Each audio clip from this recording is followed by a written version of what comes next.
一間差啲就要執笠嘅香港街坊小店，一個內地女學生一次無意中嘅幫襯，竟然奇蹟咁改寫咗呢間鋪頭嘅命運，連老闆提起都眼泛淚光，話自己下半生真係完全唔同晒。由拍烏蠅到爆紅出圈，呢間小店話俾我哋聽，喺今時今日香港餐飲業嘅寒冬入面，到底點樣先可以生存落去？喺香港大學站 B1 出口附近，有一間平時完全唔起眼嘅燒味店，最近竟然變成了港大學生口中嘅神仙寶藏食堂。呢度冇咩華麗嘅裝修，無話好貼身好精緻嘅服務，更加冇咩貴價嘅山珍海味，但係就憑住老闆一份真材實料嘅真心，同埋又平又靚嘅地道美食，贏盡咗一眾學生同街坊嘅支持。呢間燒臘店叫許多多，老闆大家都叫佢多多哥。今年已經50多歲，喺廚房同爐火打滾咗30多年。呢間小店係佢用盡自己大半生積蓄開嘅，賣嘅係30多年累積落嚟嘅手藝，亦都係佢人生最後嘅一場賭注。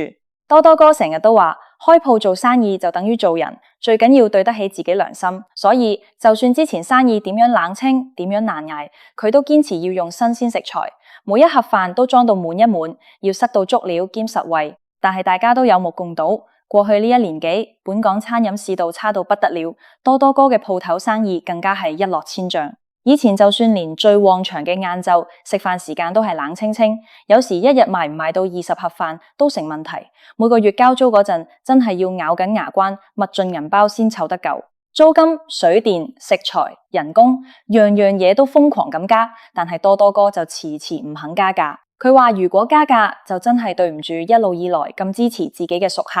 但係如果唔加，就唯有自己每日蝕住做。去到今年10月，多多哥真係撐到個人都乾晒，已經打算到咗年尾就忍痛執笠，唔想再咁樣死頂落去，因為真係頂唔順。但係轉機往往就喺最絕望嘅時候出現。喺10月底嘅一日，一個喺港大讀書嘅內地女留學生經過呢間鋪頭，順手買咗盒飯，之後喺小紅書上面發咗一條貼文。點知命運嘅齒輪就咁開始瘋狂轉動。原來呢位內地學生當時只係心血來潮，想試下呢間平時成日行過但又好似冇咩人幫襯嘅燒臘店。點知一入到去，發現真係靜到有啲誇張。但最令佢震驚嘅係，喺港大呢個地段，竟然28蚊港幣就可以買到一盒雙拼燒味飯，性價比高到簡直令人難以置信。唔單止平，味道仲要非常正宗、乾淨企理，令佢喺網上瘋狂大讚，強烈推薦所有港大學生要去試下 B1 出口嘅呢間寶藏燒臘店。呢篇隨手分享嘅日常生活貼，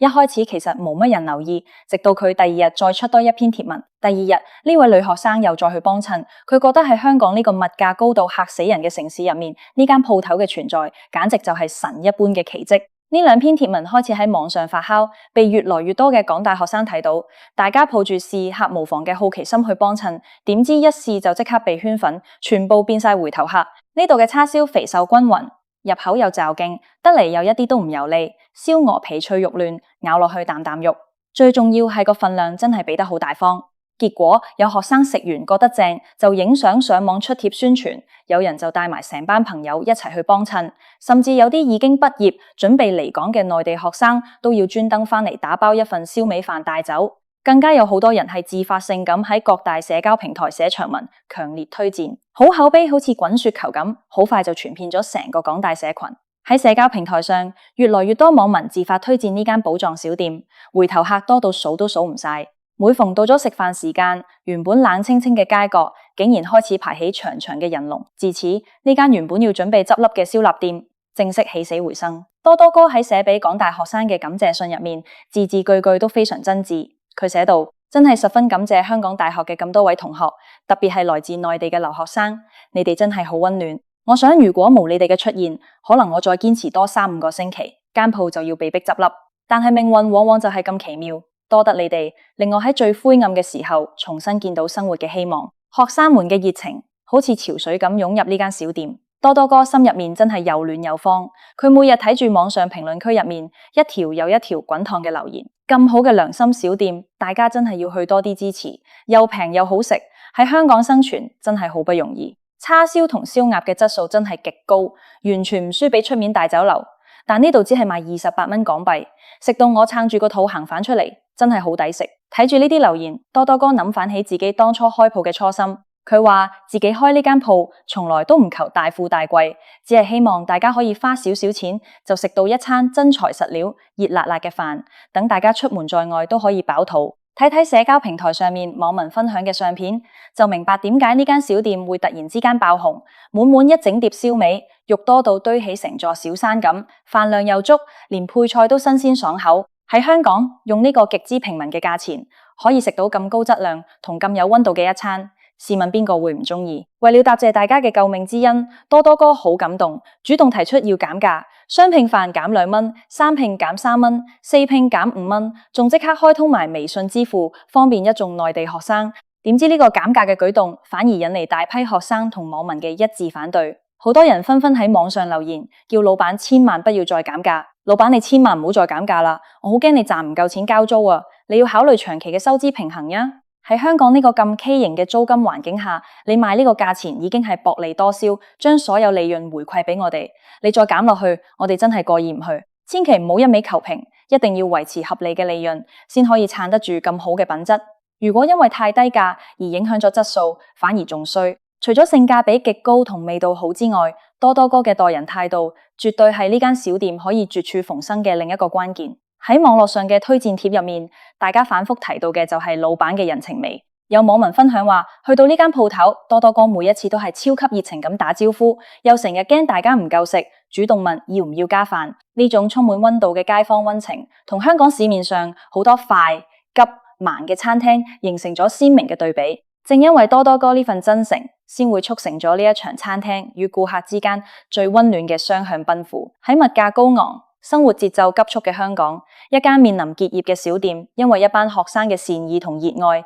而奇蹟生還。學生們喺呢度用最平嘅價錢，顯到了家鄉嘅味道、人情嘅溫度，而老闆亦都喺學生身上收穫了繼續走下去嘅勇氣。有人擔心老闆賺唔到錢交租，仲有人開玩笑咁話，老闆你再減價，我哋就天天都過嚟幫襯，食到你破產為止。就是這樣一間毫不起眼嘅街邊小店，一份溫飽嘅30元燒味飯，一個老闆對良心嘅執着堅守，同埋一班學生毫無保留嘅善意，共同編織咗呢個寒冬入面最溫暖嘅香港故事。雖然呢間港大附近嘅小店暫時擺脫咗生存危機，但係我哋不得不承認，佢之前所面對嘅困境，其實係當下本港餐飲業整體生存狀態嘅一個真實縮影。目前香港嘅餐飲業依然面臨緊極之嚴峻嘅挑戰，特別係好多屹立多年嘅老字號，近呢1-2年都慘遭結業潮嘅洗禮。就算係街頭巷尾，平時極受街坊歡迎嘅小店，都喺高昂租金同客源流失嘅雙重夾擊之下，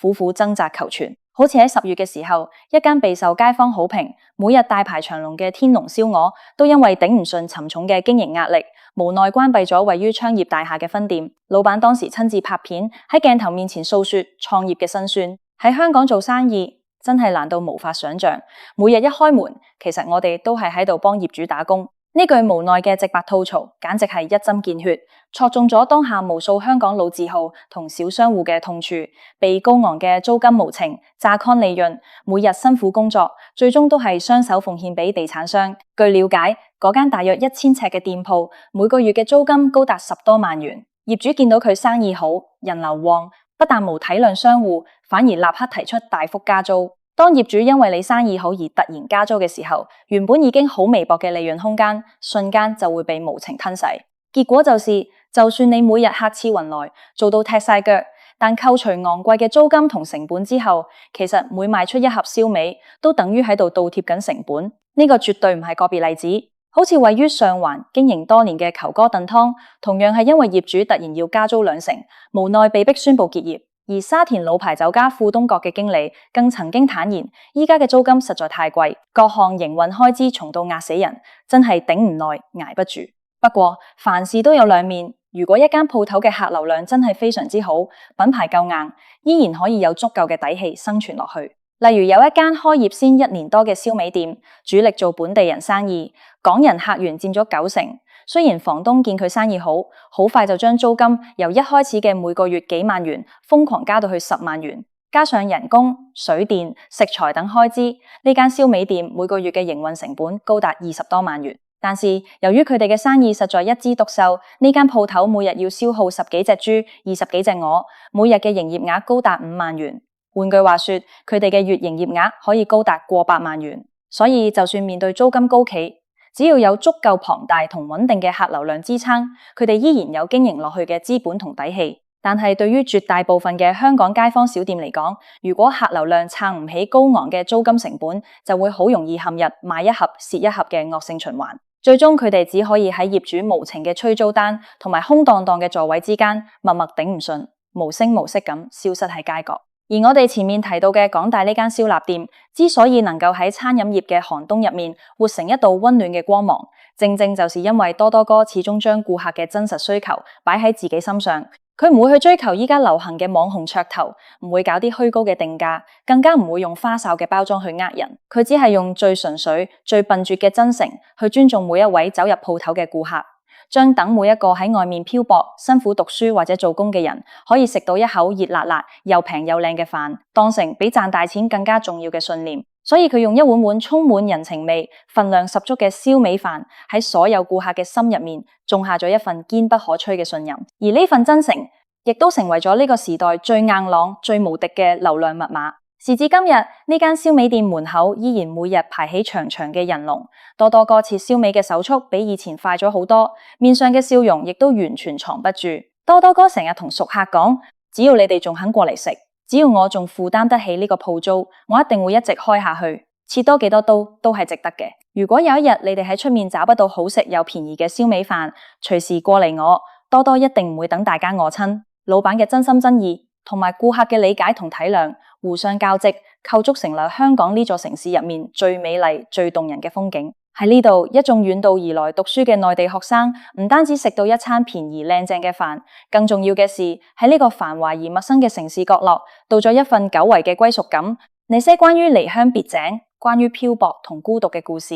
都在呢個小小的充滿人間煙火氣嘅燒臘店入面，得到了最溫暖嘅安放。或者呢個就係香港最吸引人、最溫柔嘅地方。無論出面嘅風浪有幾大，市道有幾艱難，總有人願意為咗一碗熱騰騰嘅飯而停下腳步，亦都總有人願意為咗陌生人嘅一份堅持同善意去用力拍掌鼓勵。呢間燒味小店嘅故事，依家依然喺香港大學站嘅街角繼續上演緊，好似店入面嘅叉燒一樣，需要慢慢烤、細細品。只要有愛同真誠，相信大家嘅日子一定會越過越香，越過越溫暖。對於呢個充滿溫情嘅雙向奔赴故事，同埋現時香港小店嘅生存處境，大家又點睇？歡迎大家喺評論區一齊留言討論，發表你嘅意見或者睇法。多謝大家。